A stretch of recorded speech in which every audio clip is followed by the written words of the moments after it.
자, 오늘 함께 은혜 받으실 말씀의 제목은 여호와는 나의 목자시니. 신앙생활을 몇 년 이상 하신 분들은 이 시편 읽을 때마다 위로가 되고 잘 아시는 그러한 시편이죠. 시편 23편. 자, 시편 23편 다시 한번 봉독을 하면 여호와는 나의 목자시니 내게 부족함이 없으리로다. 그가 나를 푸른 불밭에 누이시며 쉴만한 물가로 인도하시는도다.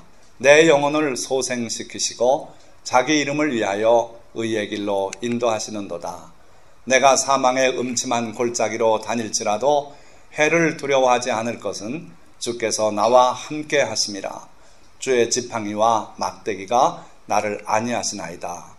주께서 내 원수의 목전에서 내게 상을 차려주시고 기름을 내 머리에 부으셨으니 내 잔이 넘치나이다. 내 평생의 선하심과 인자하심이 반드시 나를 따르리니 내가 여호와의 집에 영원히 살리로다. 이 시편 23편하고는 연관된 이야기들이 많습니다. 참 신기한 일로는 우리 한국 사람이 어떻게 해서 독일가 살다가 오래전 얘기예요. 2차 대전에 독일군으로 참전을 했답니다. 그런데 붙잡혀가지고 나중에 유태민족 학살하고 뭐 이런 그 죄가 있지 않습니까? 그래가지고 처형을 당할 위기에 놓였는데 그분이 이 시편 23편을 히브리어로 외웠대요. 그래가지고 그 히브리어로 시편 23편을 암송을 하면서 나는 결코 유태인을 죽이는 그런 사람이 아니다. 그래서 그 심판하는 사람 중에 유태인이 있어가지고 이 사람은 진짜 하나님을 믿는 사람이다. 그래가지고 생명을 건졌다는 그 실화, 믿기 어려운 그런 실화도 있어요. 자, 어쨌든 시편 23편은 참 귀한 성경이고 목동이었던 이스라엘 왕 다윗의 시죠. 그의 체험에서 나왔고 또 하나님께서 기름 부은 사람이기 때문에 성령에 충만해서 기록한 그런 시편이라고 믿습니다. 미츠모, 이게 시편이라는 뜻이고 레 다비드, 다윗의 시편이다. 그리고 아도나이, 야훼, 로이, 나의 목자시다. 히브리어로도 이게 낭독하면 참 아름다운 은율이 들어가는 그런 시예요. 가장 널리 읽고 또 인용도 하고 하는 시편이 뭐냐 말할 것 없이 시편 23편이에요. 근데 무려 이 시편이 쓰인 게 3000년 전이다 하는 거는 우리가 잊기 쉬워요. 그럼에도 불구하고 3000년의 그 세월에 간극을 넘어서 21세기 사는 우리에게도 오늘도 여전히 은혜를 끼치고 우리의 마음에 평안을 주고 위로를 주고 또는 소망을 주는 그런 귀한 시편이죠. 자, 그런데 시편 23편의 시작은 이렇죠. 여호와는 나의 목자시니 아도나이 로이. 간단해요. 두 단어예요.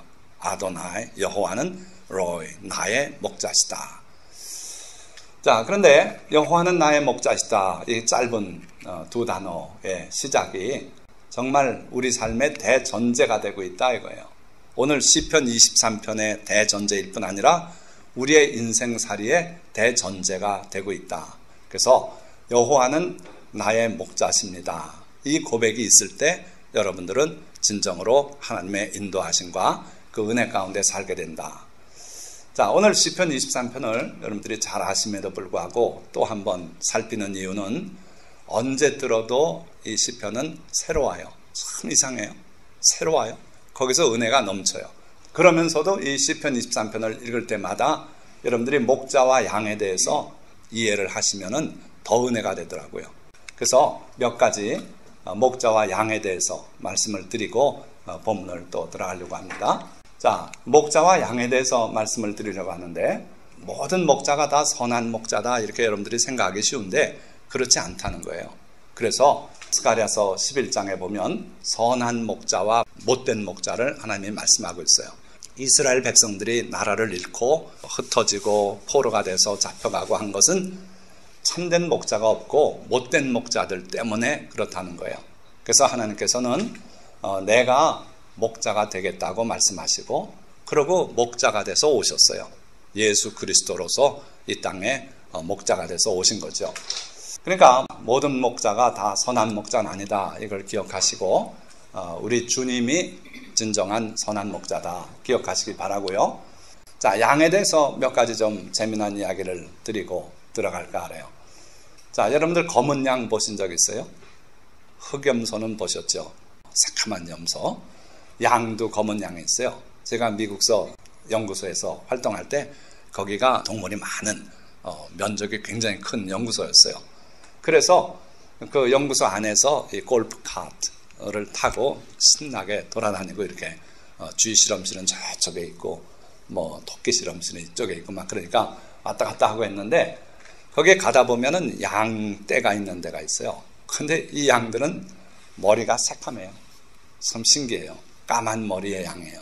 온몸이 다 까맣진 않아요. 그래서 양도 한 900여 그 품종이 있다 그래요. 그게 가끔 달라요. 검은 양, 온몸이 검은 양도 있답니다. 심지어 뿔난 양, 양은 뿔이 없고 염소는 뿔이 있고 뭐 이렇게들 흔히 생각하는데 그렇지 않습니다. 양도 대개는 순양이 뿔이 납니다. 암양도 뿔 나는 품종도 있어요. 자, 또 긴 꼬리 양 보신 적 있습니까? 양이 꼬리가 있어가지고 꼬리를 휘두르고 이러고 다니는 양 보신 적 있어요? 대개 양은 꼬리가 짧습니다. 그런데 태어날 때는 꼬리가 길대요. 모든 품종이 다 그런지는 모르겠어요. 그런데 제가 읽은 그 책에는 그렇게 돼 있어요. 꼬리가 길어서 태어날 때 꼬리를 잘라준대요. 나중에 그 꼬리가 방해가 되고 더러워지기 때문에 그렇게 잘라준답니다. 그러니까 사실은 양도 꼬리가 길다. 자, 양의 시력은 놀랍게도 300도를 인식한대요. 뺑 돌면 360도 아닙니까? 우리는 인간은 180도도 채 인식을 못합니다. 뒤는 못 보죠. 그런데 양은 자기 머리 뒤도 본대요. 300도를 본대요. 이렇게.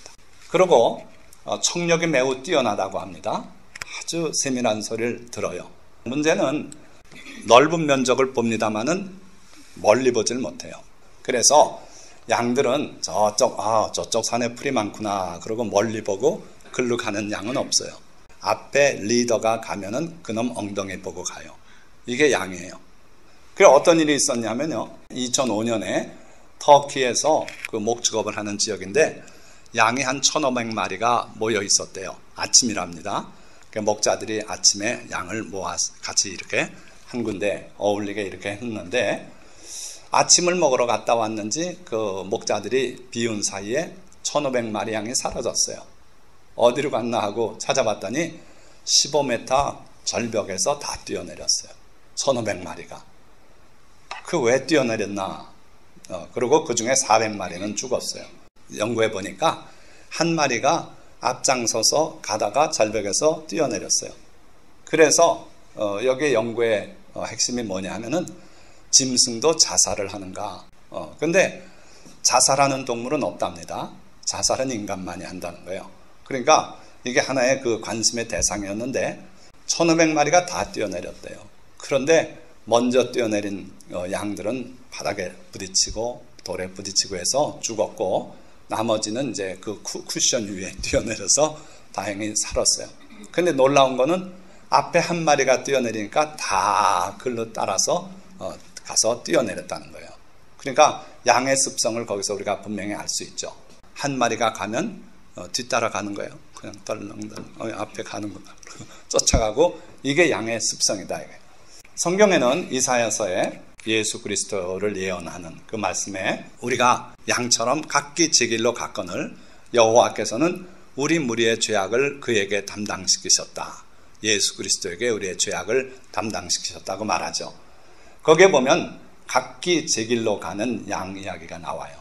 그래서 실제로 양들이 이렇게 낮에 흩어져서 풀을 뜯어 먹을 때는 이제 땅만 보는 거예요. 앞에 리더 엉덩이도 안 보고 그냥 풀만 뜯어 먹는 거예요. 그러다가 풀 있는 대로 이렇게 가다가 한참 가다 보면 아무도 없어요. 그럼 이제 양이 당황해서 막 쫓아가는 거예요. 아무도 없는 대로. 그러다 길을 잃어요. 그래서 목자가 자기 양을 졸지 않고 돌보지 않으면 양이 자꾸 흩어지고 잃어버려요.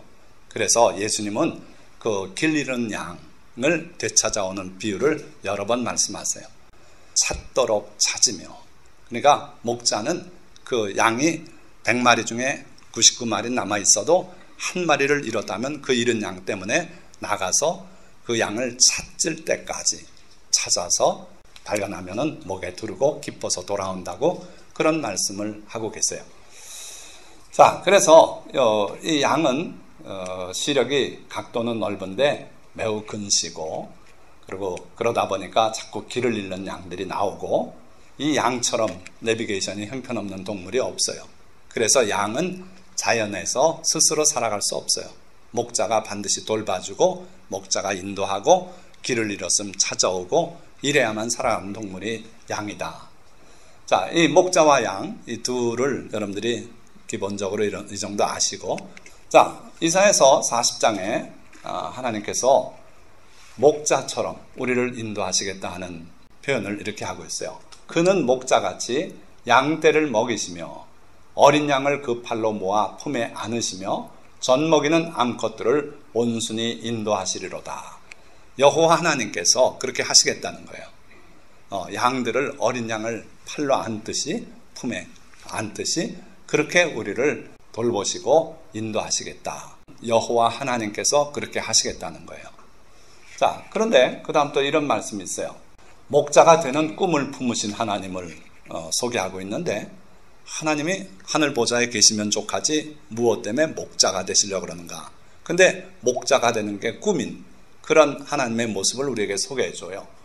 자, 내가 친히 내 양의 목자가 되어 그 잃어버린 자를 내가 찾으며 쫓기는 자를 내가 돌아오게 하며 상한 자를 내가 싸매주며 병든 자를 내가 강하게 하려니와 그 살찐 양은 제하시고 그리고 정의로 그들을 인도하겠다. 그런 말씀을 하세요. 이스라엘 백성이 참된 목자가 없어서 나라가 망하고 그리고 바벨론까지 잡혀가고 또는 다른 나라에 흩어지고 그랬다는 거예요. 그러시면서 아무리 찾아도 참된 목자를 찾지 못해서 내가 친히 내 양의 목자가 되겠다. 이렇게 하나님께서 선언하세요. 참 이게 안타까운 선언이에요. 그 이스라엘 백성들 가운데 세워서 목자가 되게 할 만한 사람이 없더라는 거예요. 그래서 하나님께서는 내가 친히 내 양의 목자가 돼서 그 잃어버린 자를 내가 찾으며 쫓기는 자를 내가 돌아오게 하며 상한 자를 내가 싸매주며 병든 자를 내가 강하게 하려니와 그렇게 말씀하고 있어요. 그러나 양들 가운데 살쪄서 교만하고 배부르고 다른 양의 옆구리나 들이받고 다른 양 먹지 못하게 남은 꼴을 발로 밟고 그 맑은 물을 흙탕물이 되게 하는 그런 못된 양은 내가 제거하겠다고 하나님께서 그렇게 말씀하고 계세요. 자, 그러니까 우리 하나님은 천성적으로 그 목자와 양의 관계에서 선한 목자이신 그런 하나님이시고, 그 하나님께서 친히 우리들의 목자가 되기로 작정을 하셨다는 거예요. 자, 그런데 예수님께서 오셔서 하신 말씀 보니까 나는 선한 목자라. 나는 내 양을 알고 양도 나를 아는 것이 아버지께서 나를 아시고 내가 아버지를 아는 것 같으니 나는 양을 위하여 목숨을 버리노라. 우리 예수님께서 내가 선한 목자다 선언하셨어요. 여호와 하나님께서 내가 목자가 돼서 양들을 이렇게 하겠다 하신 내용을 예수 그리스도께서 오셔서 그대로 하셨어요. 병든 자를 싸매주고 치료하시고 잃은 양을 찾으시고, 그래서 내가 이스라엘의 잃어버린 양 외에는 보내심을 받지 않았다 하시면서 잃은 양을 찾는데 주님의 사명이 있다고 그렇게 말씀하셨어요. 자, 그러니까 여기서 여러분들이 뭐가 느껴지십니까? 하나님 아버지의 계획과 뜻과 포부와 꿈이 예수 그리스도를 통해서 이 땅에 실현돼요. 그래서 예수님은요, 나중에 그렇게 말씀해요. 아버지를 좀 보여주십시오.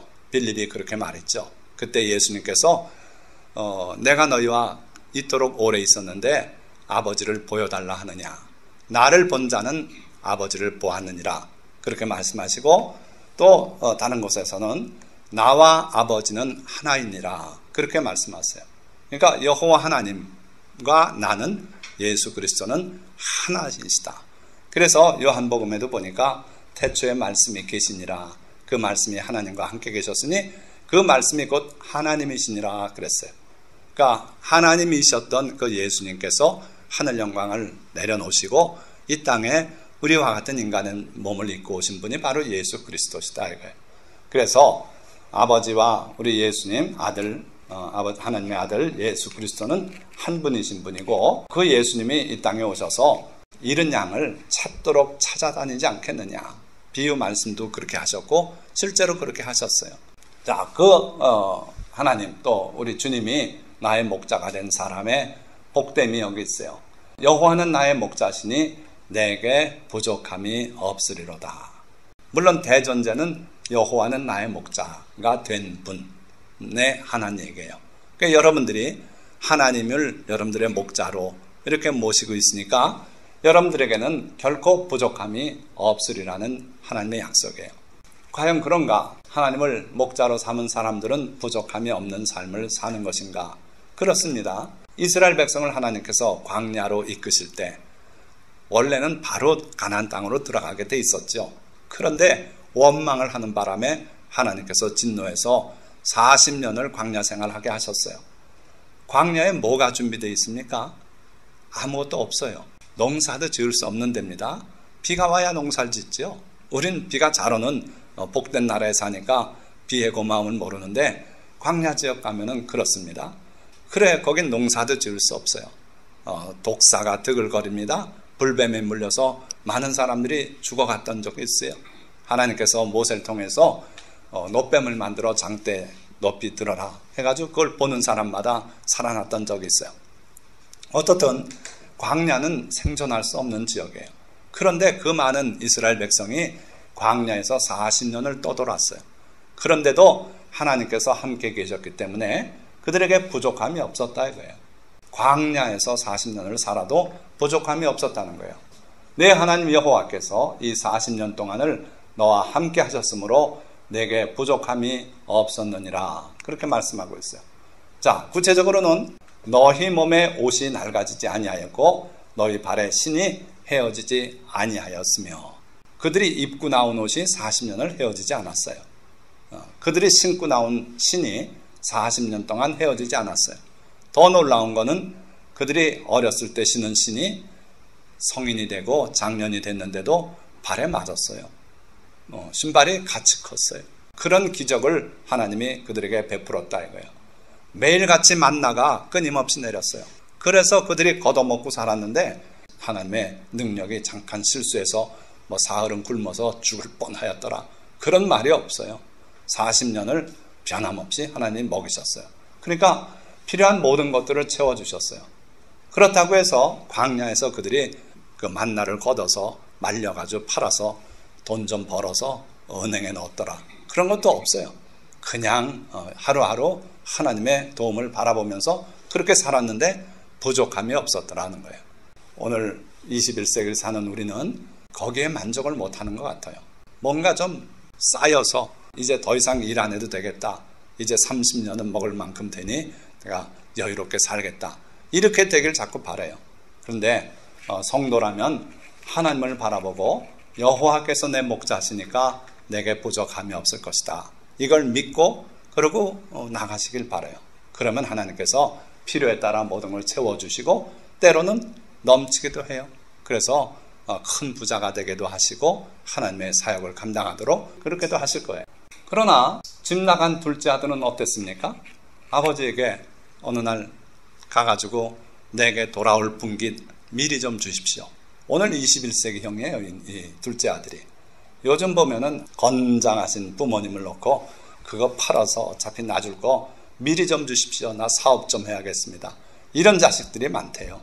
그래가지고 자기한테 돌아올 분깃을 미리 받아서 가지고 먼 나라로 가서 다 쓰고 흉년이 들지 않았습니까?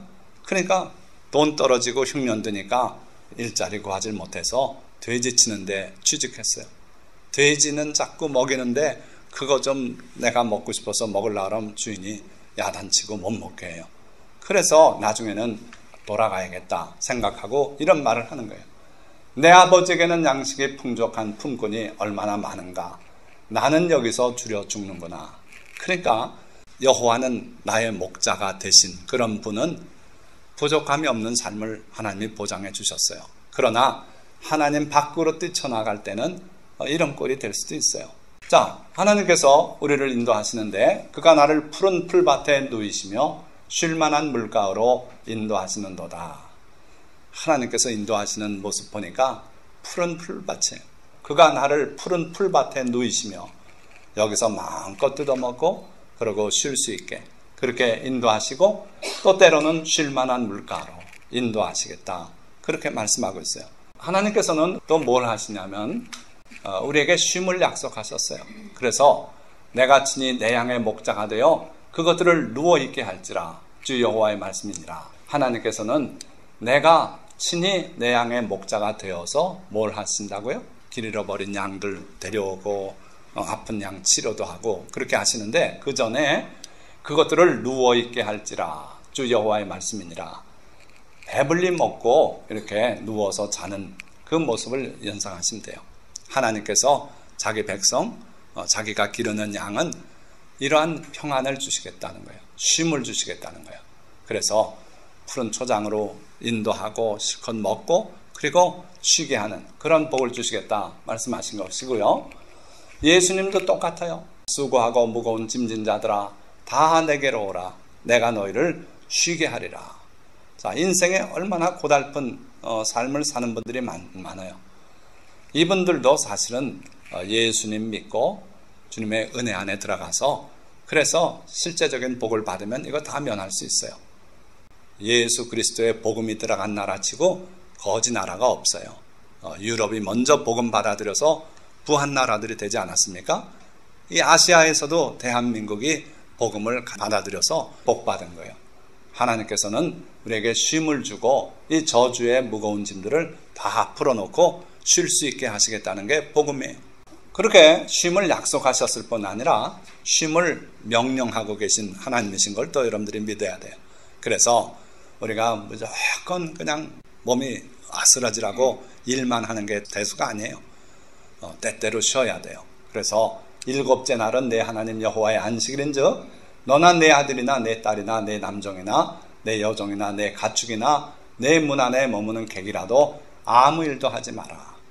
엿새 동안은 힘써 일하되 제7일 하나님의 안식일 여호와의 안식일에는 아무 일도 하지 마라. 이 날은 쉬어야 돼. 그러니까 하나님의 날, 정한 날은 온전히 쉬고 그리고 엿새 동안은 또 반대로 더 열심히 그렇게 일하는 게 하나님의 법칙이에요. 그러면 하나님이 복 주시겠다는 거예요. 그래서 쉬는 것도 하나님의 명령이고 계명이다. 그래서 여러분들 주일날은 꼭 모든 일을 내려놓고 쉬는 그래서 하나님을 바라보고 그런 삶을 사시기를 축원드립니다. 자, 3절 보니까 내 영혼을 소생시키시고 자기 이름을 위하여 의의 길로 인도하시는도다. 내 영혼이 폭삭 주저앉았을 때 주님께서 내 영혼을 소생시켜 주시겠대요. 정말 세상 살기가 힘들어서 다 내려놓고 싶을 때 그때 주님께서 오셔서 새 힘을 주시겠대요. 누구에게요? 하나님께서 목자가 되신 우리들에게 그렇게 하시겠다는 거예요. 우리 하나님은 정말 탄식이 나오고 세상을 더 살고 싶지 않은 그런 상황에 빠진 사람들의 영혼을 소생시키시는 하나님이시더라. 내가 최악이라고 생각하고 더 헤어나갈 힘이 없다고 생각할 때 주님은 나를 건져주시는 그런 하나님이시더라 하는 거예요. 그리고 주님은 우리에게 보혜사를 보내주셔서 보혜사 성령, 보혜사 곧 아버지께서 내 이름으로 보내실 성령, 그가 너희에게 모든 것을 가르치고 내가 너희에게 말한 모든 것을 생각나게 하리라. 지금 세월이 2000년 떨어졌지만 오늘 여러분들 심령 속에 보혜사가 와 계시면은 예수님이 2000년 전에 하신 말씀이 오늘 내게 하는 것처럼 생생하게 살아나요. 그게 주님의 은혜예요. 보혜사께서 우리 마음속에 와 계셔서 주님이 가르치시는 모든 것들이 생각나고 그대로 행할 수 있게 도와주시겠대. 깨닫게 해주시고 기억나게 해주시고 실천할 수 있게 도와주시겠다는 거예요. 그래서 우리 영혼을 소생시키는데 그치지 않고 주님의 사명을 잘 감당할 수 있는 사람이 되게 그렇게 인도하시겠다는 거예요. 성령께서 우리 속에 계시고 하나님의 영이 우리를 가르치시면 해나갈 수 있어요. 그래서 하나님은 우리를 의의 길로 인도하시겠다 그랬어요. 자, 그런데 거기 보니까 수식이 붙었는데 자기 이름을 위하여 우리를 의의 길로 인도하신다 그랬어요. 자, 이게 도대체 무슨 의미일까? 우리 하나님은 이름을 매우 소중히 여기시는 하나님이세요. 그래서 예수님께서도 우리 보고 기도할 때 이렇게 하라 그랬어요. 그러므로 너희는 이렇게 기도하라. 하나님, 먹을 거 주십시오. 돈도 좀 주십시오. 학교도 좀 합격시켜 주십시오. 그런 기도 물론 해야 돼요. 그건 뒤로 미루고 먼저 뭘 기도해야 되냐면 하늘에 계신 우리 아버지여, 이름이 거룩히 여김을 받으시오며. 첫째는 관계예요. 하나님이 우리의 아버지시라는 그런 관계 속에서 기도하라는 거예요. 오늘 시편이 똑같은 겁니다. 여호와는 나의 목자시다. 하나님과 나의 관계가, 나는 양이고 하나님은 나의 목자고, 이런 관계 속에서 기도는 시작되는 거고 우리의 삶이 시작되는 거예요. 자, 그래서 하늘에 계신 우리 아버지여, 이름이 거룩히 여김을 받으시오며. 첫째 우리가 기도하는 것은 나를 위한 기도가 아니에요. 다 보세요. 하나님의 이름이 거룩히 여김을 받으시기를 기도하라는 거예요. 제가 평생 기도할 때 이 기도를 등한히 했어요. 그런데 목회자가 되고 새벽기도 늘 하면서 깨달은 게 이 기도가 먼저구나. 그래서 늘 기도할 때마다 주의 이름이 오늘도 온 세계 만방에서 높임 받으십시오. 그걸 먼저 기도해요. 진실되게 기도하고, 그리고 주의 나라가 이 땅에 이루어지게 하옵소서. 그리고 주님이 뜻하시는 모든 아름다운 뜻들이 다 이루어지게 하옵소서. 그렇게 해서 하나님을 위해서 세 가지 축복을 하는 거예요. 이게 우리 기도의 가장 중요한 첫 부분이에요. 그러고 나서는 뭘 합니까?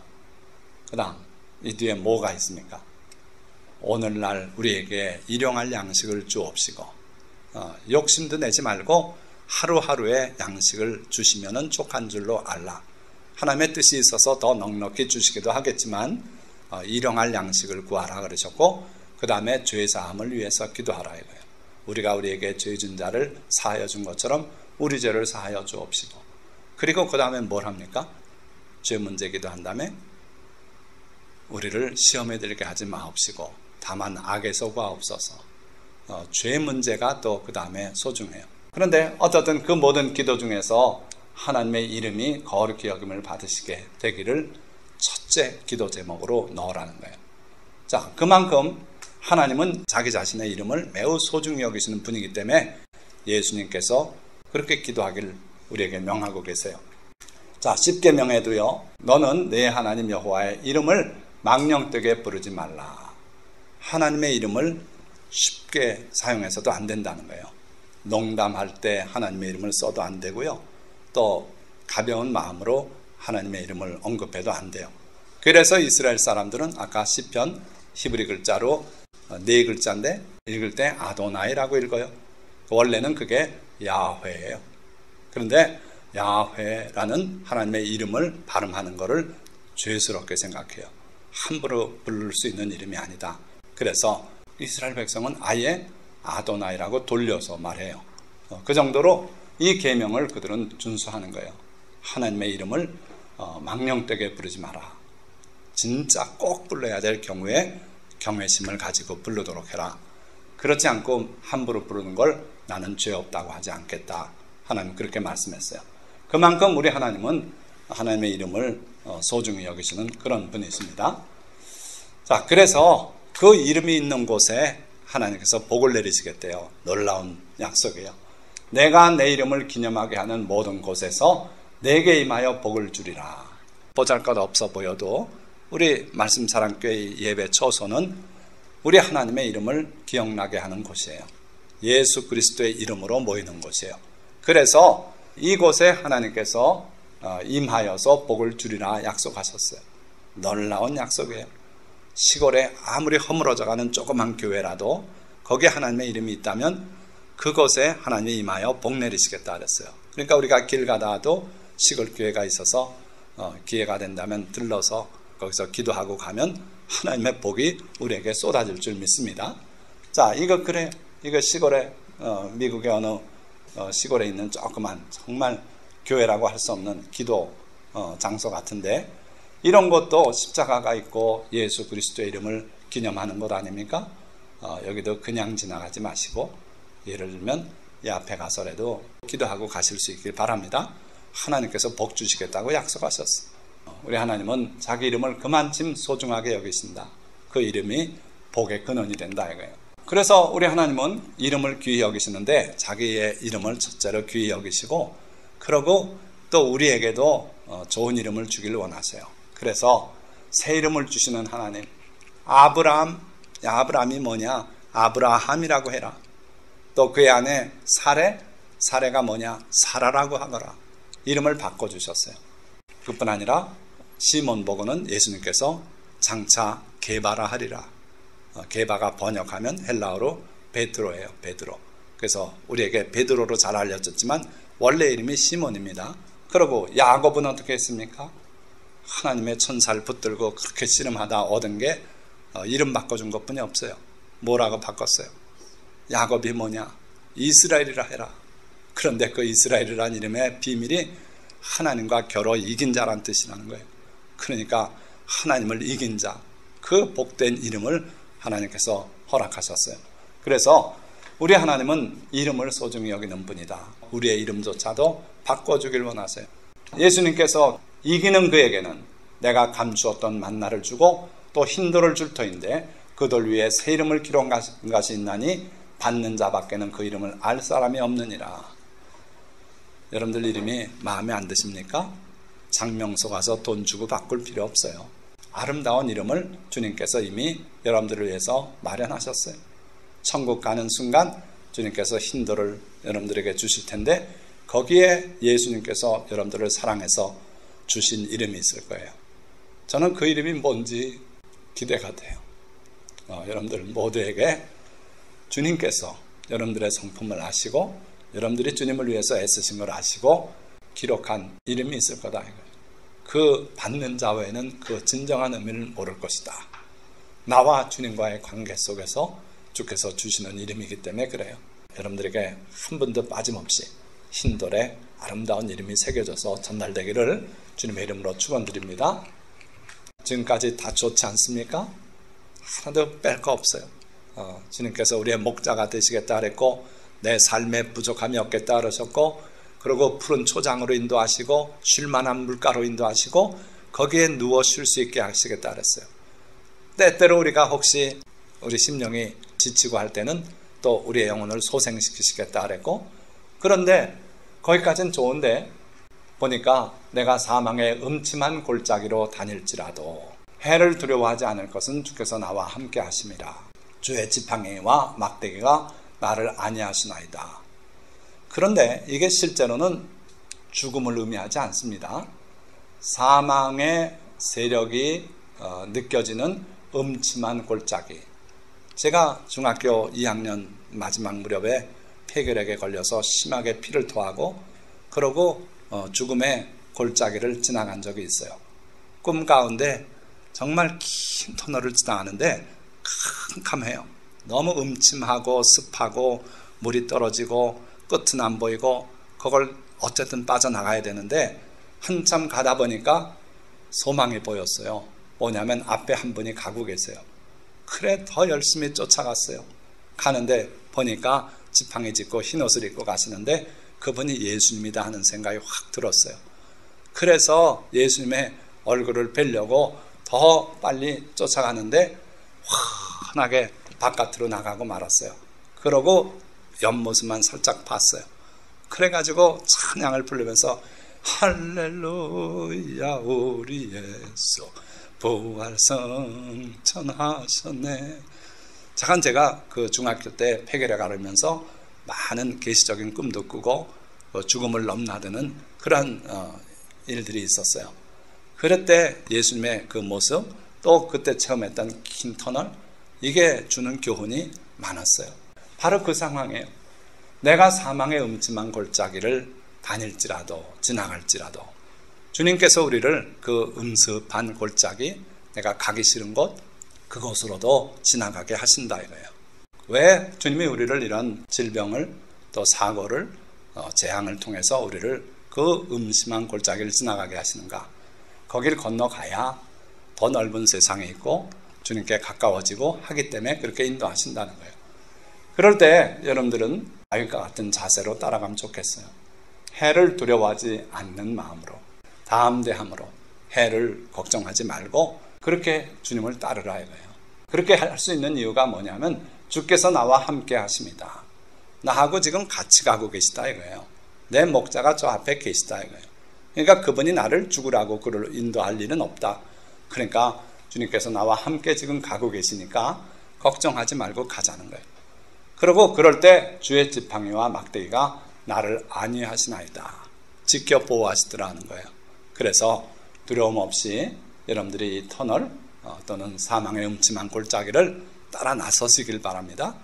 나는 못 가겠습니다. 그러고 산으로 뛰쳐 올라가면 늑대밥이 되고 마는 거예요.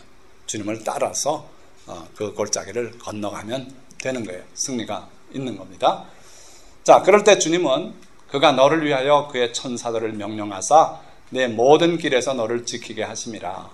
천군 천사로 지켜주시겠대요. 죽을 줄 알고 큰일 났다고 외칠지 몰라도 절대 그렇지 않다는 거예요.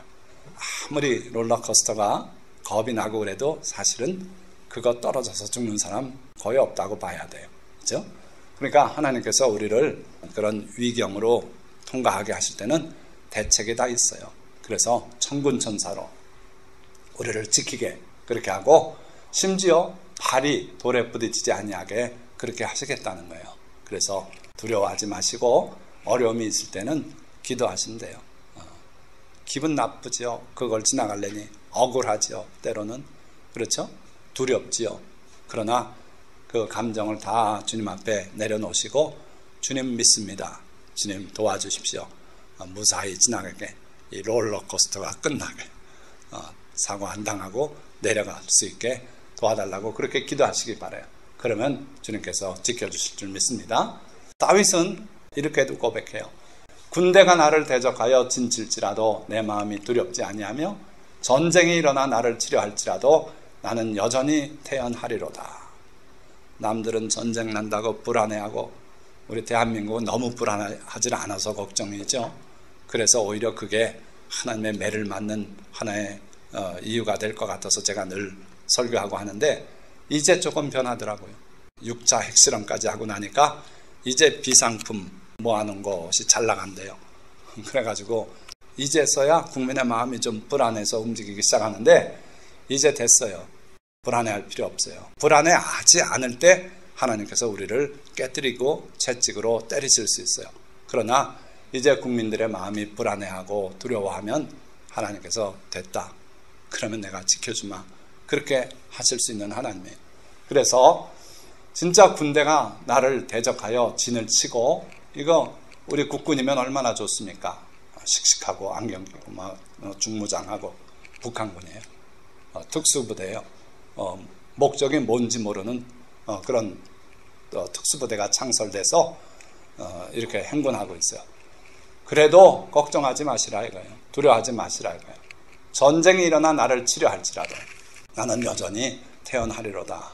우리가 열심히 기도하면 하나님의 보좌를 움직일 수 있고 하나님께서 우리를 지켜주실 걸 믿기 때문에 그렇습니다. 자, 5절이에요. 주께서 내 원수의 목전에서 내게 상을 차려주시고 기름을 내 머리에 부으셨으니 내 잔이 넘치나이다.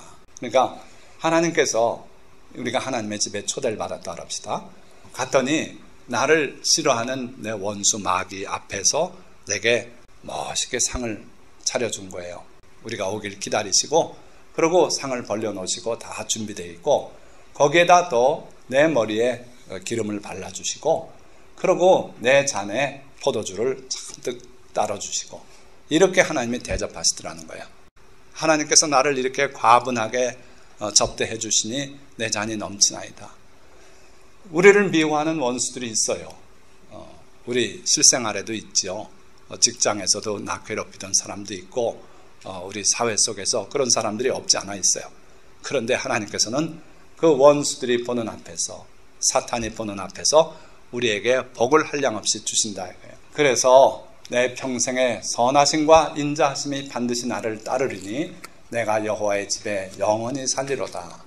그 하나님의 넘치는 축복이 항상 내가 어려서부터 지금까지 앞으로 세상을 떠날 때까지도 나를 따를 것입니다. 제가 이건 분명히 믿어요. 제가 어려서 하나님께 70까지 하나님 나를 지켜주시고 돌봐주시고 복 내려주십시오. 그렇게 어려서 기도했던 그 기도대로 지금 64세, 아직까지 아직 6년 남았습니다마는 지금까지 살아오면서 항상 그랬어요. 하나님의 선하심과 인자하심이 저를 떠난 적이 없는 것 같아요. 늘 지켜주셨고 천군 천사로 지켜주셨고 그리고 필요에 따라 복 내려주시고 그랬어요. 아직 앞날이 챙챙하신 여러분들 다 70 넘어 80, 90까지 또 100세까지 하나님의 선하심과 인자하심이 여러분들을 늘 따라다니고 여러분들의 필요를 채워주시기를 주님의 이름으로 축원드립니다. 그걸로 끝나냐? 그거 아니고 내가 여호와의 집에 영원히 살리로다. 이 세상의 삶이 끝나면 하나님의 집에 가서 나를 살피시고 동행하셨던 그 하나님을 찬양하면서 영원히 하나님의 집에 살게 될 것이다. 이게 시편 23편이에요. 어떻습니까? 이 복이면 충분하지 않습니까? 여러분들이 시편 23편을 잘 묵상하시고 여기에 약속된 모든 복을 다 빼뜨림 없이 받아 누리시기를 주님의 이름으로 축원드립니다. 말씀을 맺습니다. 주님이 자기 목자가 된 사람의 삶은 이럴 거예요. 첫째, 부족함이 없을 거다 이거예요. 여러분들이 욕심이 지나치면 내 삶의 인생이 겨우 이거였나? 나는 왜 100억대 주식 부자가 되지 못하고 이랬나? 왜 나는 그때 그 집을 사지 못해서 남들은 앉은 자리에서 10억 벌었는데 나는 못 벌었나? 그런 원망할 필요 없어요. 하나님께서 내게 필요한 걸 아시기 때문에 부족함이 없이 부어주고 계시니까 그걸 믿고 감사하면서 하시기 바랍니다. 복된 쉼이 있어요. 정말 하나님께서 주시는 안식, 평안함이 우리 가운데 있다 이거예요. 그리고 광야 같은 세상에서 영혼의 소생을 누리는 복이 여러분들에게 있습니다. 때로는 마음이 낙심이 되고 때로는 더 살고 싶지 않고 그럴 수가 있어요. 그러나 주님께서 우리의 영혼을 소생시켜서 다시 살아갈 수 있는 힘을 주시는 은혜가 있다 이거예요. 그리고 하나님의 이름에 합당한 의로운 길로 인도하실 거예요. 왜요? 하나님의 이름이 소중하기 때문에 여러분들 어깨에 있는 여호와 하나님 우리 주 예수 그리스도의 이름 그 이름이 소중하기 때문에 여러분들을 반드시 의로운 길로 인도하실 것이다. 그리고 사망의 음침한 골짜기를 지나도 함께하며 지켜주실 것이에요. 그래서 주님의 지팡이가 여러분들을 인도하고 주님의 막대기가 원수를 치고 그렇게 해서 사망의 음침한 골짜기를 지나도 함께 하시고 지켜주셔요. 원수 앞에 상을 차리시고 여러분들의 잔이 또 넘치게 하시는 그러한 은혜가 있어요. 여러분들의 원수는 배가 아파서 어쩔 줄 모르고 할 것이고 하나님께서는 기뻐하시면서 우리의 잔을 채워주실 줄 믿습니다. 그리고 평생토록 주님의 선하심과 인자하심이 여러분들을 따를 줄 믿습니다. 자, 그리고 여호와의 집에서 영원히 살게 됩니다. 이게 가장 소중한 복이긴 하죠. 그러나 이 땅에 살면서도 이러한 7가지 복을 주님께서 우리에게 더해 주시겠다고 약속하셨어요. 자, 당신도 주님을 목자로 모셔서 이런 복을 누리시기 바랍니다. 여러분들이 해야 될 일은 주님의 인도를 따르면 돼요. 그러면은 이 모든 복이 여러분들의 복이 될 줄 믿습니다. 기도하겠습니다.